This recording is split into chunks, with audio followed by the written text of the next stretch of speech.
Okay, I'm going to spend 20 minutes or so just talking through some of the new developments with CrossMark.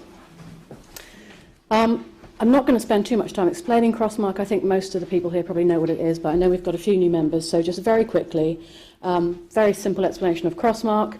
It's a logo that publishers apply to their content, and when a reader clicks on that logo, they can very quickly and easily tell whether they're to maintain copy of that piece of content, or if not, where they can find it, and also any other important publication information that the publisher wants to share with them. Just one example to show you how it works. This is a PDF with a CrossMark logo in it. Clicking on it, providing the user's online, pops up the CrossMark dialog box, and for this particular example, there is an update to this document since I downloaded that PDF. Clarification, click on the link for that clarification, and it takes me through to the correction notice. Works exactly the same on HTML pages as it does in PDFs. So we launched CrossMark in May 2012, so that's 2.5 years ago now. It's grown really well since then. At the end of the summer, we passed 1 million CrossMark deposits, and the number, when I checked it last week, was standing at 1.17 million CrossMark deposits, so that's great. Within those 1.17 million deposits, there are 14,000 status updates.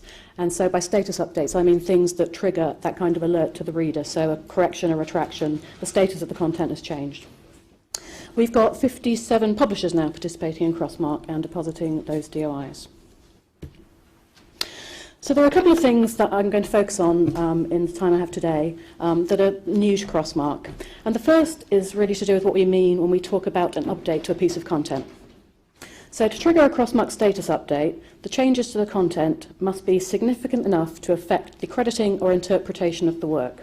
This isn't new. We've talked about this since the very launch of CrossMark, that being the definition of a status update. But when we're talking about scholarly publishing, there are actually a limited set of events that meet this criteria. And we've had a number of discussions with the CrossMark committee, which is made up of publisher representatives, and we decided that we're going to define and restrict the type of status updates that we're going to allow to be deposited. Now, there are a couple of reasons for doing this. One is to make sure that the system isn't used to alert readers to more minor things, because we think there's a risk of it diluting the message of CrossMark, that it's trying to tell the readers important things that they really need to know about. And the other one is just really so that we can have some more standardization across the XML. It would be really good if we were able to do a bit more analysis, to be able to quite firmly say, you know, in this period there were X number of retractions in the deposited data. It's much easier to do that kind of analysis. So as of the start of November, we have defined these 12 update types that can be used for CrossMark status updates. Again, these are the update types that we feel fall under the definition of affecting the crediting or interpretation of the work. No matter how many times I say that phrase, I still stumble over it. But of course, there are other events that could be considered minor updates. So perhaps when a version of records published, when an online early was already available, or the addition of comments or replies. But these aren't really considered significant enough to trigger this kind of warning. All of that information can still be added to the record tab, so it can still be made fully available to the reader. It's just not going to trigger that there has been an update to this piece of content. Worth explaining also that before we decided on these types of update, we did do some analysis of what's been deposited so far, and by far and away the majority of things that have been deposited have been either these terms or very slight variations on them. So this isn't really new as such. It's really more a case of formalising what's already become best practice within CrossMark. So this is how a current CrossMark deposit for a correction looks. It's reasonably clear. So the relevant bit's in red. This is what you would be depositing now if you had a correction within CrossMark. So you've got the update type, it's a correction. You've got the label that you want to display in the CrossMark dialog box, also says correction, the date and the DOI that's being corrected with this correction notice. Going forward, the deposit should look like this. Here we've got the update type. It's still correction. That's one of the standard 12 update types that we are allowing. We've taken out the label field because we have this defined list now. The system can actually just interpret what needs to display based on the type that we've got in there. Right, I think that's all for that one. And some timescales. So as Patricia was explaining earlier today, Version 4.3.5 of the schema was released last week. Earlier versions are still supported and in use. We are going to, at some point in early 2015, make the requirement that everyone moves up to the latest version so that these changes will at that point become enforced, and we'll be in a situation where trying to deposit an update type that's not one of the permitted ones will lead to your deposit being rejected. There's no change at all to how the record tab works. That's still fully freeform, entirely up to each publication or publisher to decide what they want to put in those fields, how they want to label it, so on and so forth. The only exception to that is fundref. If you're depositing fundref data, then we automatically extract that and pop it into the record tab up at the top there.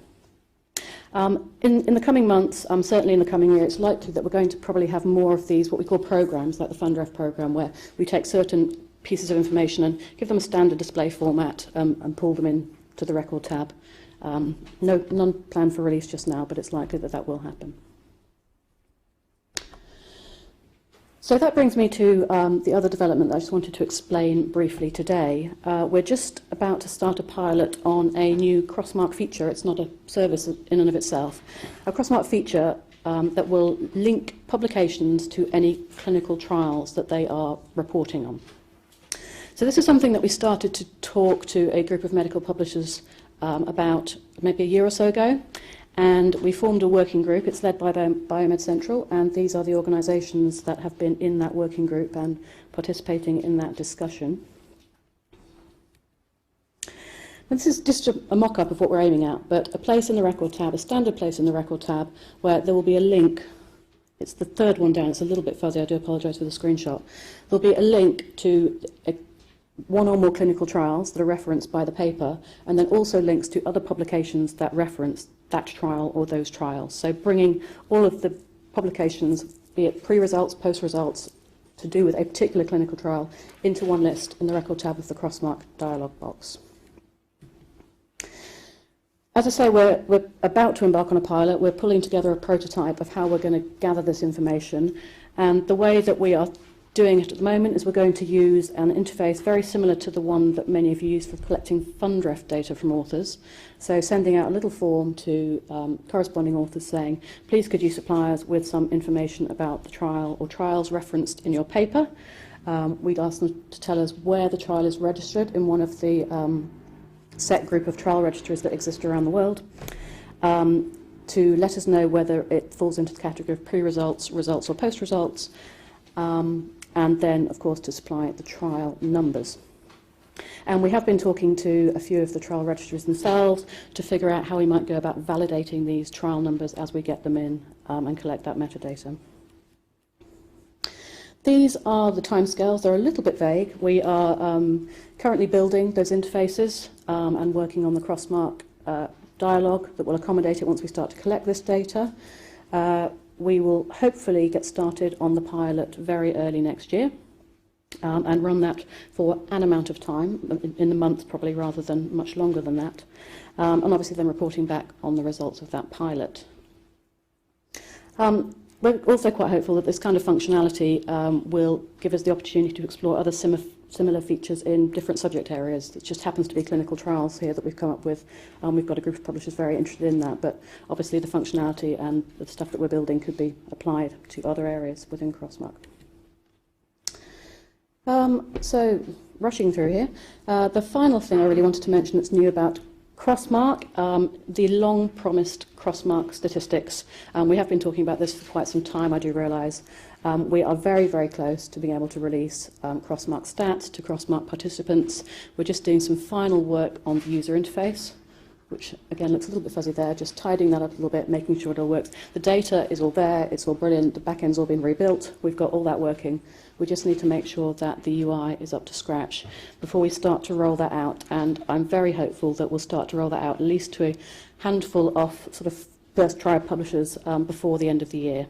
And the statistics are going to show you, show each publisher what they deposited, CrossMark deposits per month, the types of deposits, so how many corrections, retractions, all the other status types that you've deposited with us, and also the types of things you put into your assertion, so listing by month, how many X, Y, Z, whatever it is you put into your record tab.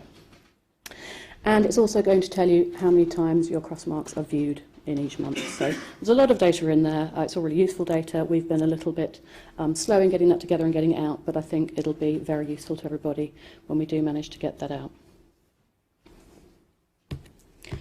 And that, yeah, well ahead of time, brings me to the end of the CrossMark update, but I'm happy to take questions on this or on any aspect of CrossMark, really, if there are any questions.